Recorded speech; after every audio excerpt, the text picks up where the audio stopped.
Hey YouTube, coming at you with a Great League team, and after I used Feraligatr the other day, I'm like, is it worse than before? I used another Pokemon that, although did not get nerfed in any way, it seems to be non-existent right now, and that is a Sandslash.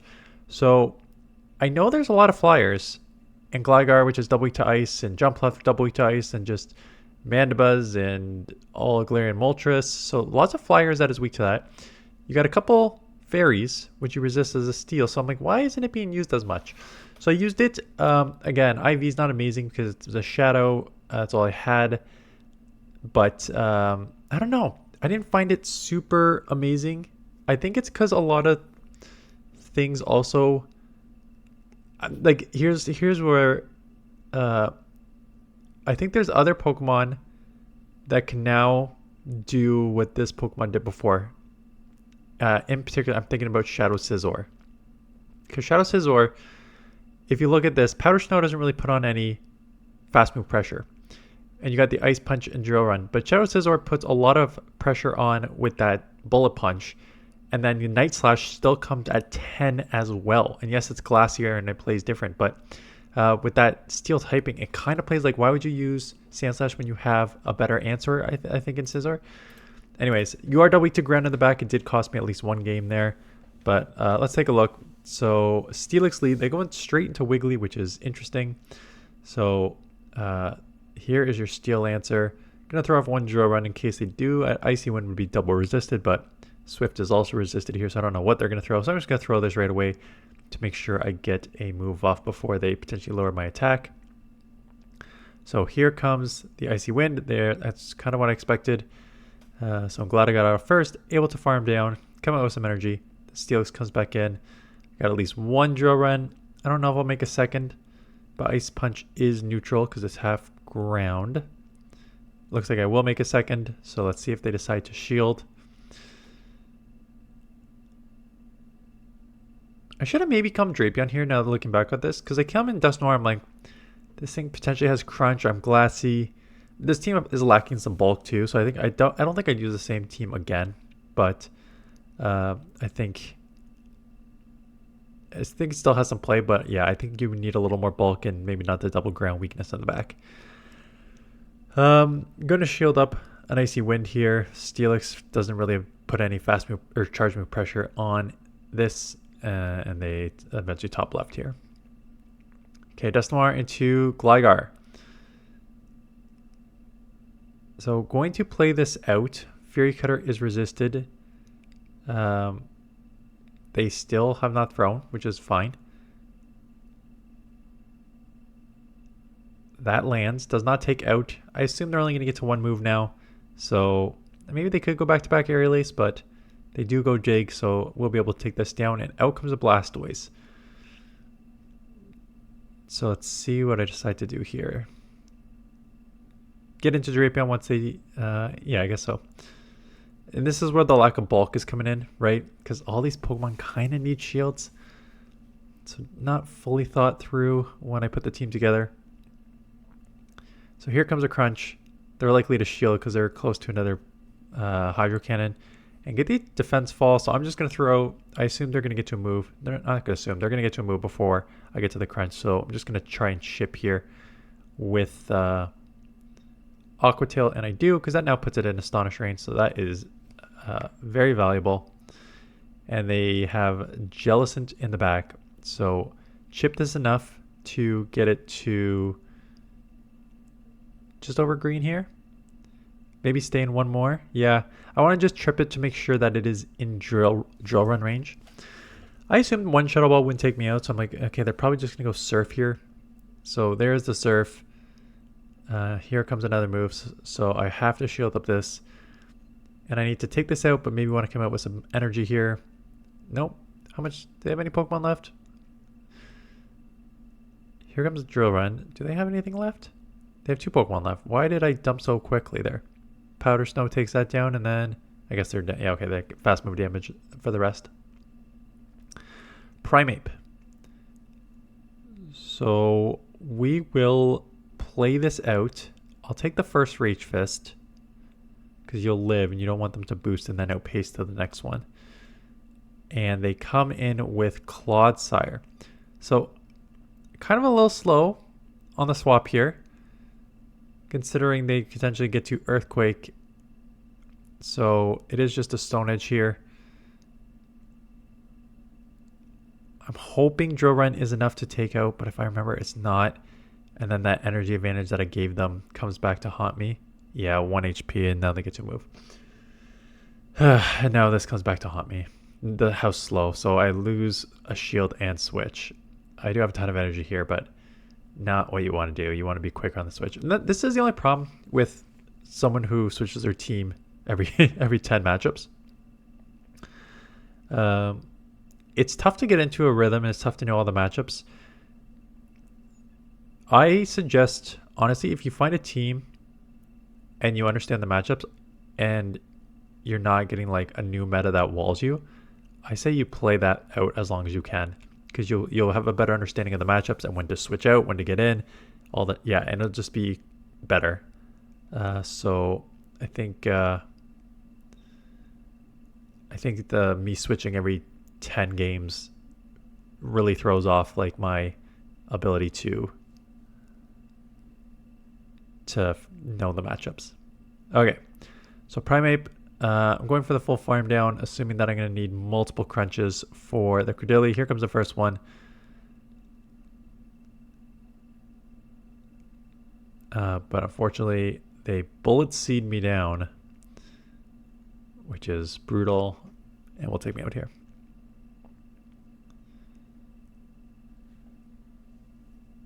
Okay, dusknoir into Magikarp Go.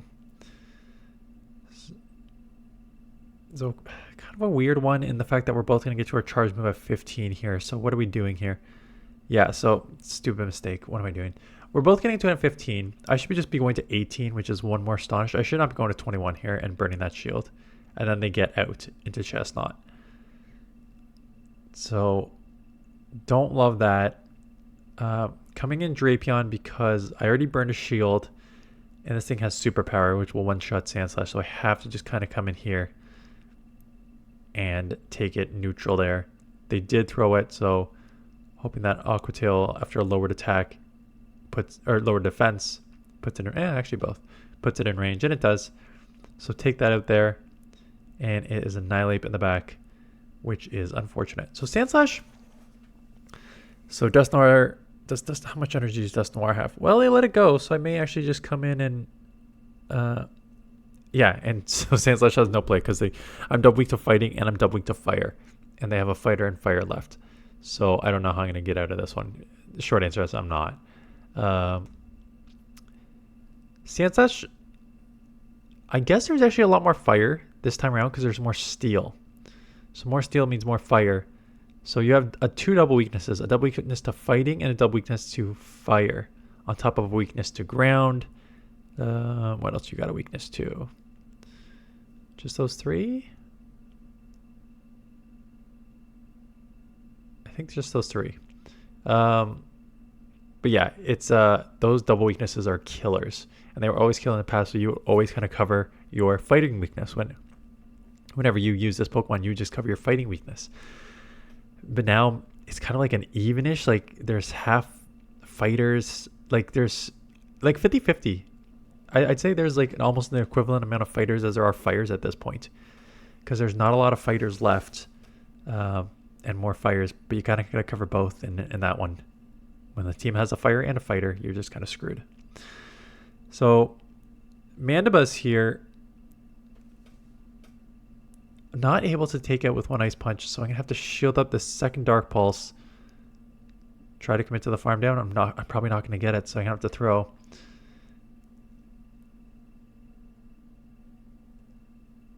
I do have some energy, so the Scizor comes in. I will get off this Drill Run. Where do I want to go here? How much energy do I have? Not enough for Night Slash coming here. I'm going to have to shield. I think I can try and catch on 9 here. 6, 9, and catch. Yeah. Getting the energy. Figured they're going to throw right on 10 like they did last time. So catching that resisted Night Slash. What's in the back? A Bastiodon. So I do have a couple moves which are double super effective here. Aqua Tail is just single effective on the rock, but Dynamic Punch is double super effective on the steel rock. So getting to this next Aqua Tail puts it within 50%, so now it's definitely in range. They're going to take me out here. That's okay. I got to watch for the catch. How much health do they have left on the other one too? So I'm going straight. I don't think there's a point of baiting because I have a ton of energy here. And they do shield. And they come in Scizor, and I have to try and come into the farm down, and I can't because I get taken down. Yeah, so I think this team's a little just too glassy. Galarian Weezing. Talking about another one that was everywhere for all of 20 minutes and then disappeared. But it does have Brutal Swing, so I will respect the Shadow on Shadow super effective move here. Grab one shield back and then probably catch on Drapion in the mid game here.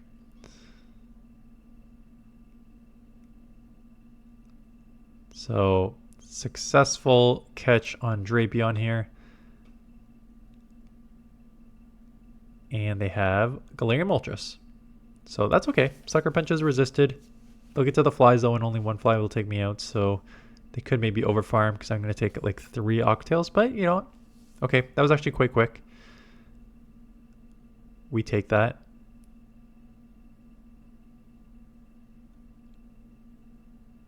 Now 5. Yeah, I can take a fly. Sucker Punches are adding up, so between these two, I'm in the deep, deep red. Holy smokes. I know my IVs are not ideal, but still, come on, man. I do have a bunch of energy. Let's see what comes in. Jellicent. So I'm going to chip with the Drill Run. And then I guess get the Dusknoir back on this.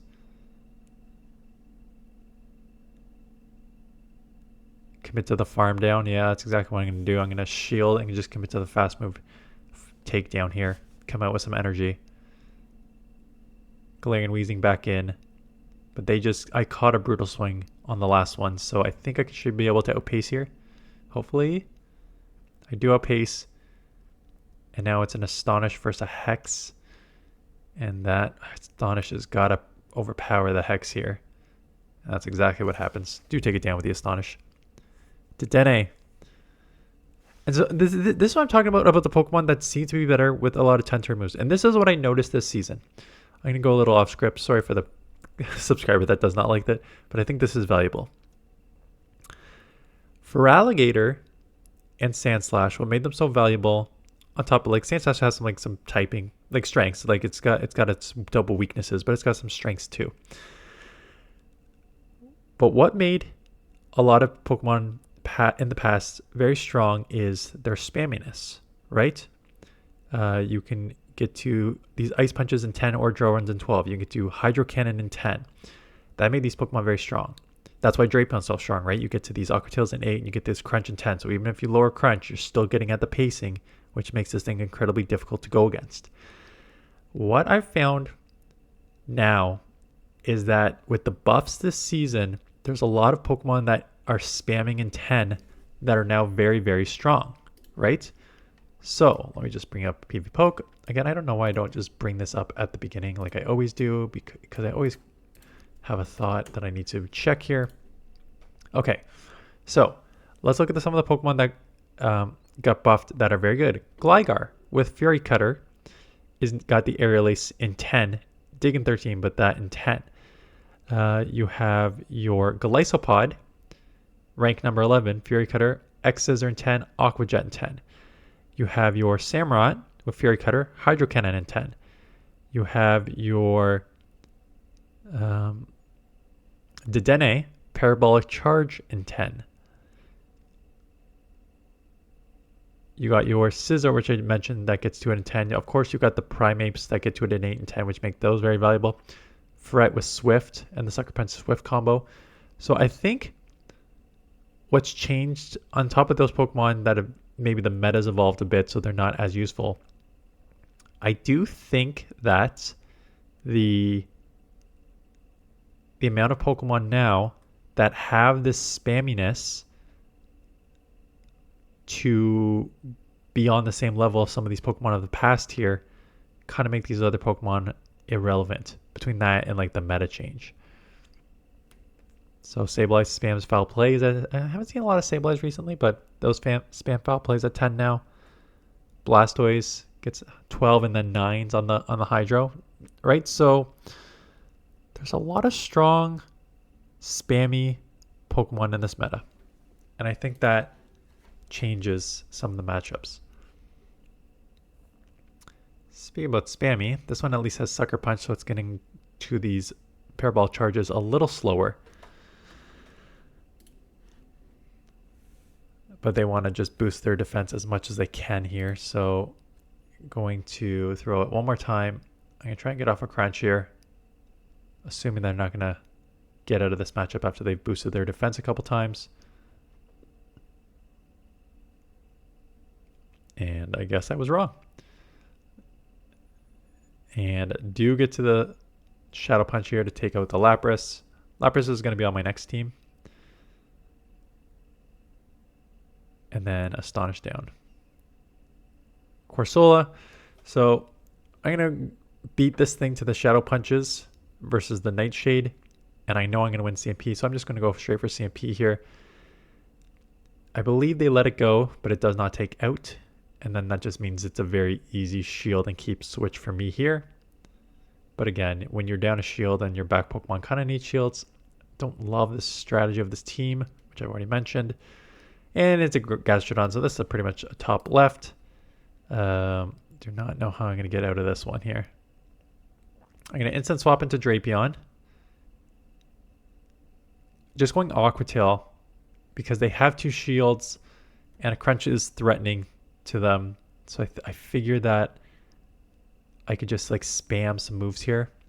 Oh, actually, do I get out of this one? So get to the next Aqua Tail.